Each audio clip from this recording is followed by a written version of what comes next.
So Ed, would you like to introduce yourself and your credentials to be on this Building an International Media Brand panel? Yeah, no problem. So I'm Edward Marr. I'm head of new product development and business development at GN Publishing, part of the Gulf News Group here in Dubai. I've been here a year and a half in Dubai. Prior to that, I was the licensing manager in Asia for Haymarket Media Group, licensing brands such as Stuff and 442 in Asia, which I did from 2001 to 2013.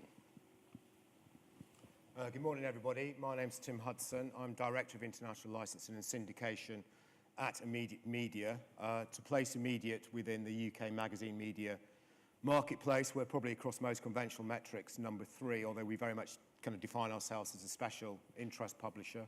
We've got about 70 brands across our portfolio, many of the market leading, including Radio Times, the leading TV listings title, Top Gear magazine, BBC Good Food, very successful kids publishing division, and a lot of titles across the craft and sports sector. In total, we sell about 75 million magazines on a monthly basis. We've also got a significant digitally scaled business as well, with 44 million uniques, and some digital-only properties such as hitch.co.uk, leading wedding planning site, and Bike Radar, which is globally the world's largest cycling portal. From an international perspective, I run the international division. We've got 85 licenses with about 40 partners in 35 markets. The jewel in the crown is Top Gear with 30 print licenses and 12 web licenses, and then we've got kind of 50 other licenses across the rest of our portfolio. We had a strong year last year. We signed 15 new deals, so it's clearly it's an area of the business we think we can grow further going forward. Okay. John? I'm John Cabell. Mike Green and I are partners in an agency called Cabell.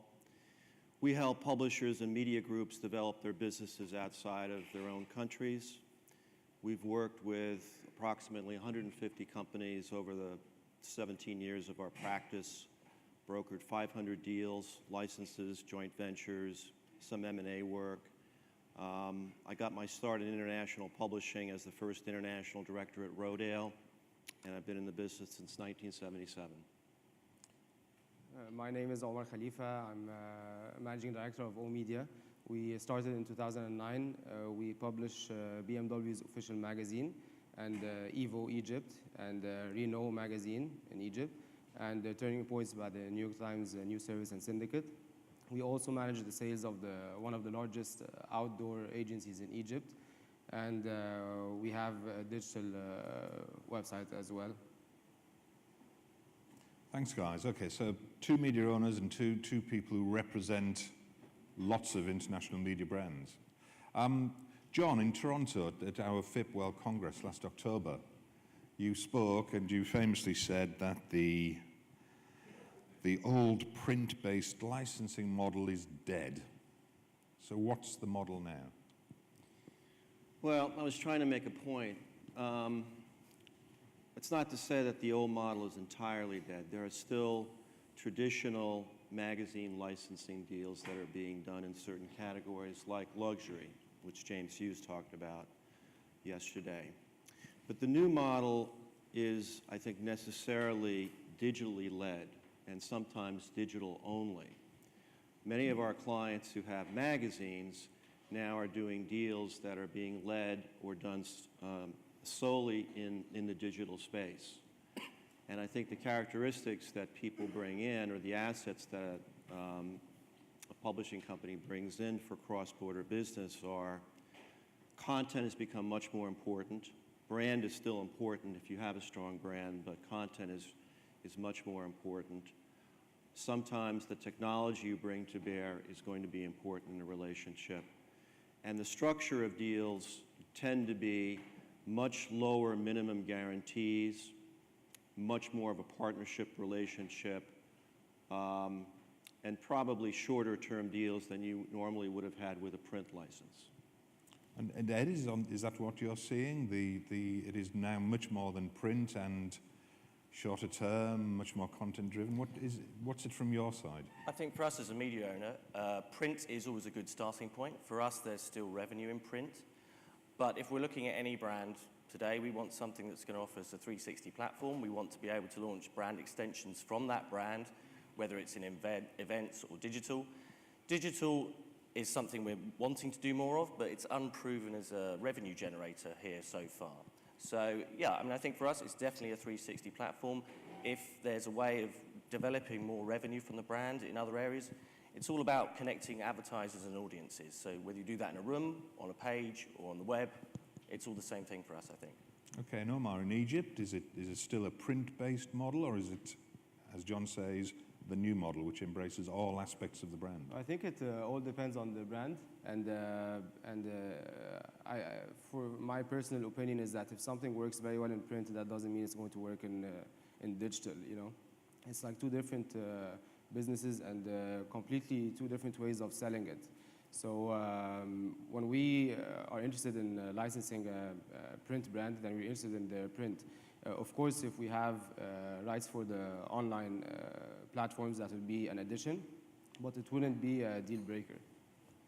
Okay, and Tim, have you got a comment on the new model? Is it Yeah, I think everything's on the table? Yeah, I think it's very much predicated upon what vertical you are in within the publishing sector.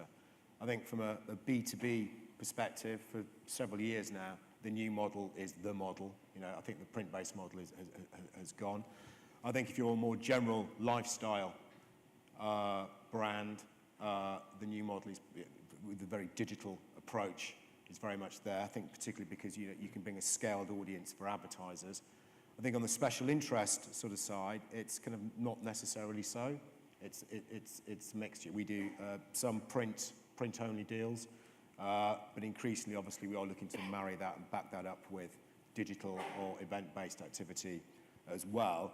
But my note of caution is certainly with some partners that, you know, from a digital perspective, you need scale. You know, it's particularly with the rise of programmatic as well, to get on the radar for programmatic, you know, you need scale. You need to be sure that the brands you're developing can deliver that sort of scale for advertisers. So by that, you mean your partner has to bring scale? Yeah. Okay. So let's stay with that. I mean, what are you looking for in a partner? So there you have a brand like Top Gear or Good Food. What should the ideal partner look like to you? I think that there are some fundamentals in place which have to be given, taking a step back from that. You know, they need to understand the brand. They need to share the same vision, values, and goals that we do as the brand owner and the licensor. Obviously, you're looking for a level of technical expertise and competence, you know, whether it's advertiser relations, editorial skill sets, and increasingly in the digital age, it's about overlaying a specific kind of digital skill set on top of that, whether it's technical relating to the platform you're working on, or whether it's kind of audience development with SEO and social. We're not overly prescriptive in the sense that we have to work with a publisher of a certain scale or a certain size. You know, we work with sort of 45 different partners. You know, we work with people that are maybe 10 or 15 people in the business, to companies such as Media24, which are way bigger than Immediate Media are. So a lot of it comes down to A, the attitude, B, the mindset, and then, yeah, the technical kind of skill set behind that. And John, is there anything you'd add? Well, What do you look for in a partner? I think what's changed, Chris, dramatically since 2008 is that before that, the inbound group, the licensor, had a lot of the influence in determining who to work with and how to work. I think it's shifted now to the local partner. And Well, I found in our relationships... We'll find out in a minute when I ask the local partners, but carry on. In my dealings for our clients with local publishers, if we find someone, a good partner, and they have a strategy that makes some sense, and that strategy might be digital first, event first, or print first, our clients are going along with that. So there has been a power shift. And I think what's also interesting, which we spoke about during our meeting last week in London, is the Rolodex of groups that we approach now in local markets is very different than it used to be. I mean, there was a short list of publishers for a client in every market we went to back in the early days. Nowadays, you've got digital natives, you've got entrepreneurs, you've got financial groups. So that's been one of the interesting developments in our business. When I was doing what you were doing, I said I would never work with startups. Clearly, that's a difference. You would work with a startup, particularly in the digital sphere? I think it depends on the client and the brand, but yes, of course we would, and especially if the only way in was with a digital-first or digital-only approach. And then, the kinds of things you look for are very different than what you look for in a print publisher. It's not necessarily distribution clout, ad sales relationships, in the print world. It's what are their audience building capabilities? Do they have good SEO people? Do they have good developmental people in technology? It's a very different approach to the business. Okay, so let's look at the other end of the telescope. I mean, what do you look for from these international brands? Yeah, first, the most important thing, I think, is trust. When you approach a big publisher or something, we want to feel that they trust us to do the job in our market, because we believe that we know our market best. And one thing we definitely want is a long-term agreement, because we wouldn't want to invest all this money and time and energy in a short period of time. Another thing we look at is not only the fact that we're getting the brand to publish in Egypt, we also want to learn from those big publishers. We are young publishers. We want to train our staff. We want to learn how to do it. So that's something we definitely look for, to self-development. It will benefit a lot, of course. Ed, from your point of view?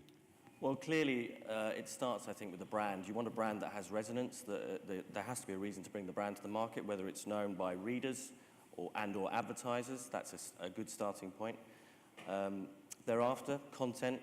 I mean, the whole point of licensing surely is to be able to launch a product that more immediately gives a return on your investment. It should be shortcutting all the investment of your own launch and content creation, brand creation. So yeah, it's brand and content, and then the ability to develop those brands in other areas, those specific brands in other areas. No one's mentioned money yet. Is there a reason? Well, again, sort of the new model. The era of big minimum guarantees, in most cases, is gone. Okay. So these relationships early on in the digital space are much more of a partnership. Both parties share the risk. The risk that the licensor takes is not taking as much money early on. The revenue shares or royalties tend to be lower in the early years and grow over time, and they end up being much higher as the business develops. We've had some deals in the digital space that rival, in terms of earned royalties, what they used to be in the print world. But it takes a little bit of time. And a little bit of time means probably 3 years. Okay. And from the media owner side? I think it's on a case-by-case basis. I mean, in some instances, we did 15 deals last year. I'd say 2/3 of those were fairly standard kind of deals, which could have been done in 2010, 2008 even, in terms of where the conversation progressed, in terms of the level of deal we were talking about. And the rest were probably a little bit closer to what John was saying. I think particularly as well when you're dealing with business in the digital sphere, they're a lot less likely to want to go down a minimum guarantee route and much more likely to go down a revenue share route, which can cause some issues kind of internally in terms of expectations from the business, in terms of return on investment. It almost doesn't matter. I mean, we abandoned a deal actually with a very large consumer electronics player. I won't say who they were, but they were very, very large. At the last minute, completely stepped away from wanting to pay any minimum guarantee, wanted to do a rev share only, which involved us selling native ads on the site, so which we thought was taking the Michael somewhat, and declined the offer. And Omar, from your point of view, the deals you've done, you've been happy with them? Yeah, I'm happy with them. Of course, any deal, I think it's very important that both parties feel comfortable doing it, you know. So when it comes to minimum guarantee, I honestly think it's a very selfish way of doing business, because at the end of the day, the publisher, the licensee, takes the risk in his market with the licensor brand, and he pays the royalty, which is fair, you know. But for him to pay all of the risk upfront, I think this is a little unfair. So you prefer a deal where you share the pain, you share the fame? Yes. Okay. Yeah, or maybe we, I think, you know, the royalty fees which are paid, you know, like reasonable, you know, not, the minimum guarantees are are paid all up front, you know. So I think the world is changing very quickly, especially in the place that we live in, the Middle East, you know. So, so we would want to share the risk, of course. Okay, well, let's talk about the place you live, because you two guys are here, you're in Dubai, you're interested in the Middle East. Why? Why are you two interested in the Middle East? I should qualify this by saying that we're already active in the Middle East. We license two of our biggest brands out of Dubai, Top Gear and Good Food. They've been long-term and quite sizable deals, I think, representing good value both for us as a licensor and, importantly, going back to your point, I think the licensees enjoyed very generous returns on the investment that they've made there. So, you know, print is still a powerful proposition across this region, and I think that's likely to kind of continue. So that's interesting from a long-term perspective. I think, as James Hughes discussed yesterday, I think there's a seriously untapped potential in the Arabic speaking market across the region. You know, it's way bigger than the English-speaking opportunity, and the majority of licensing activity, not by all means, but the majority of the licensing activity in the region is English language only. So I think there's an opportunity to expand our business there, and digitally with millennials. And across Africa, I mean, we license Top Gear with Media 24 in South Africa, and it goes into multiple territories, but there's whole swathes of Africa where we're not, but based on the majority of research, the majority of conversations, that's likely to be a digital-only deal. So we would need to kind of work out how we kind of progress that there. But certainly, it's an attractive area across the region generally because of the strength of print, and I think attractive as well because there's further development opportunities digitally and through Arabic. And John, the attraction of the Middle East region? Well, Tim basically said it all. It's still one of the few regions where there's still development going on, both in terms of talent and just a desire for international media. Africa is finally becoming interesting. It's a mobile-first, mobily driven market. Print has been very challenging in most markets around Africa, but I'm sensing that there's now a developing interest in Western brands and Western content through digital platforms. So a lot of the other regions in the world are, you know, pretty reasonably developed, but this continent in particular has great potential still. So do the local media owners agree? What advice do you give to the brand owners? What must they know before they come here? Well, I think that it's already been touched on, and it is clearly the Arabic language opportunity. It's always struck me as quite strange that really most of the international magazine brands that are here, or media brands that are here, are published in English, and very, very much led from Dubai, whether that's copy sales and advertising sales. Even, you know, there's the divide between Abu Dhabi and Dubai is a factor. I think, you know, the Arabic-speaking world is 220 million people. The population of Dubai is about 5 million people. There's clearly a bigger opportunity in the Arabic-speaking world. And I think what we saw from Howie yesterday and Andy Abbas's amazing live Google analytics is there's a huge audience that we're not tapping into, that we need to tap into. Obviously, we need advertisers that want to tap into that as well. So I think the Arabic opportunity is something we definitely want to focus on. Then there are other interesting opportunities because there are lots of other communities here that you could sensibly target in a product to. I think a good example is I was looking at a effective measure, and some of the large Philippine-based websites run by Summit Media, who many of us know from other FIPP events, they have an entertainment portal called PEP, and that has huge traffic in the GCC, as does Top Gear Philippines, funnily enough.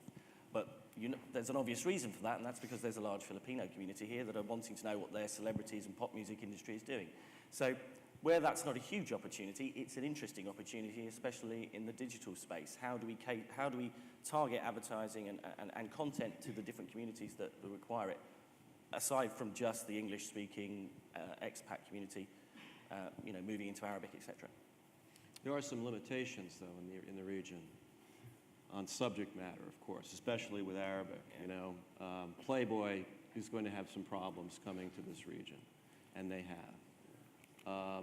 News organizations are somewhat limited in what they can do. Food and Wine as a brand couldn't come here because of the alcohol restrictions. So people have to be cognizant of those sorts of things. Okay. And Omar, just following on from what Ed was saying? Yeah, I agree with him, of course, and I think if we speak about Egypt, we have a population of 100 million, and it's of course very different in ways of doing business there. The priorities of the advertisers, you sense that they are more inclined towards the television and the outdoors, still more than digital even. So with outdoors alone, every year they pay around $200 million a year in outdoor advertising only, and it's getting very cluttered. And you'd be surprised how much money those companies have as marketing budgets in only one segment of advertising. Also, we've created this job recruitment website. And in a few months, we have like 12,000 registered job seekers who we'd find technicians, drivers, accountants, people you wouldn't think that they're connected on the internet and know how to use it and everything. So I think there's a huge opportunity there. Bureaucracy is an issue, of course, but the taxes are one of the lowest. In Egypt, it's like 20%, So I think it's very underestimated, to be honest. Okay. And John, you were touching on this by talking about genres that would find it difficult coming into this market. Where do you see the opportunities? Is it mass market lifestyle titles? Is it specialist titles? What do you see as opportunity here? I think there are 4 areas that tend to be generally popular around the world, and certainly here in our experience as well. Business and finance. So Inc. is one of our clients, and they have a deal here which will launch next month. Mm-hmm. Business Week is already here with a local partner.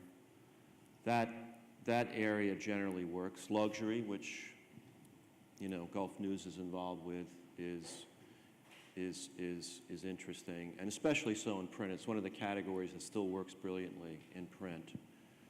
Food, which in the old days was very challenging, but food content, especially recipes, is very strong. And special interest, depending upon what that special interest is. Could be, again, yachting, a category that's popular here. Could be healthy living. Those 4 categories, based on our experience, work here. And Ed, what do you see as opportunity? Well, we're in a strange position in that we're a small to medium-sized magazine publisher that's part of a larger group, and our biggest product is already mass. So we publish a magazine called Friday, which is distributed with the newspaper on Fridays. That has a circulation over 100,000 copies. So we have a mass product, and that space is covered for us. I think, as James said yesterday, we're looking very much at, as John has also said, luxury and niche and targeted areas, which we think has got more future. There's already quite a lot of luxury product here in the market, but not all of it is really well produced. And so I think there's an opportunity to produce great product. As James announced yesterday, we're about to launch a Citizen K magazine from France, and the great thing there is the relationship that we get from the license owner. The brand owner is a very big part of what we're licensing, I think. Okay, so I'm actually going to look at if there's any questions. I'll take some questions now. If there's anything urgent from the floor, because I've got one last question I'm putting to these guys, which will test them. Right. So I was an international publisher. I took a brand called FHM around the world. And you learn about international publishing. So I went to Singapore and produced FHM, which was quite a sexy magazine for young men. And I didn't know about the regulations in Singapore, which led to a very difficult phone call from a government official who told me to get this magazine off the shelves. I then spent 6 months negotiating to get a license, didn't even know you needed a license, to publish again. So I had 6 months of hell. But we came back. So I refer to that as my biggest mistake in publishing. Ed, what's been your biggest mistake in publishing? I think in my role at Gulf News at GM Publishing, we've only yet to launch our first licensed title, so we haven't made a mistake. We as a team haven't made a mistake yet, but watch this space, I suppose. As an organisation, our biggest mistake is licensing many years after licensing had already started to happen in the market. The first international magazines launched here 10, 15 years ago, and we're just beginning to license now. So that's, as an organisation, our biggest mistake. I think in my old role at Haymarket, when I was going out selling licenses, I think the biggest mistake you can make is to pre-assume how a market works. You've got to go into a market. When you enter a new market, you have to listen to the people on the ground. And as any good salesperson, you've got 2 ears and 1 mouth, so use your ears and find out how the market works so that you can develop a business plan together for a product that is going to work. Tim, you must have made many mistakes. Not as big as yours with FHM, Chris. I think in terms of what I'd publicly admit to, I think it's more a general failing or general problems I think you can have running a global business, which then leads to a specific problem. The case in point being, I think sometimes as a licensor, particularly if you have multiple partners, you tend to have some partners which are more problematic than others, and you probably more proactively manage your relationship with those, and they're more time consuming. Then you have a certain group of partners, pay on time, ostensibly seem to be good partners and are pretty low maintenance. So maybe you don't manage those as proactively as you should do. You kind of let them get on with it because you think you've got other problems. I think that's a mistake.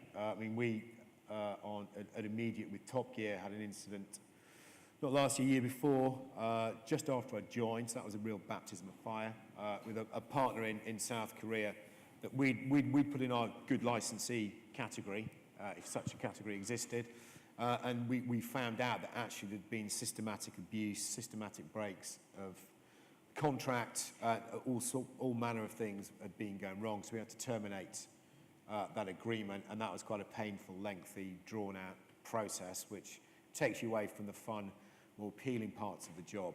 So I think, yeah, that was quite a salutary lesson to us, a bit of a wake-up call to make sure that even if a partner doesn't appear to be problematical in any way, you need to make sure you're proactively managing that relationship with them. So that was quite a big wake-up call for us. John, what of your many mistakes are you going to tell us about? Well, I think all of them are in China. I guess the most prominent one was with Rolling Stone. We work with Wenner Media, which publishes Rolling Stone, and this may have been our very first deal in China. It took a long time to negotiate with a very good partner based in Hong Kong. And they had a local publishing partner in China who then got a Conhao, or a permit to publish in China. And the magazine launched with great fanfare. Lots of advertising, lots of promotion. The Wall Street Journal called it one of the most fabulous launches in a long time in the country, and referred to it as a very famous American counterculture magazine brand. Well, after a couple of issues, the local publisher got a phone call from the ministry saying that they were not in compliance with some of the regulations in China, including the logo size. So after about a year of publishing and a great loss in advertising revenue, they had to close. So the lesson was we didn't properly vet the local Conhao owner, who was based in Shanghai and did not have close relationships with the Beijing government ministry that oversees the publishing environment there. So lots of lessons learned. Omar?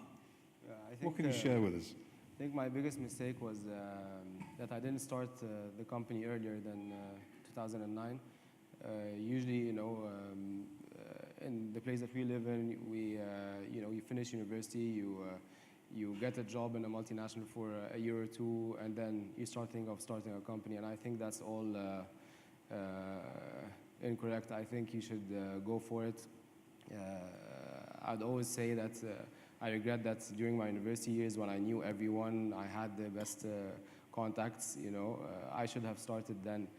That was one mistake that I would regret, of course. And another one is that we took things for granted as well. When things went well in Egypt, we were doing very well as a start. And we didn't see that anything could change, which was the revolution in 2011. And that's the biggest mistake that, you know, we were doing very well. We didn't think that, that things could suddenly get worse. So yeah, so the revolution happened and we got really harmed from it. So if I can turn back time, I would definitely, you know, be better prepared. I think it's a bit harsh to say you didn't see a revolution coming, but we'll leave that. Could we thank the panel? That was great.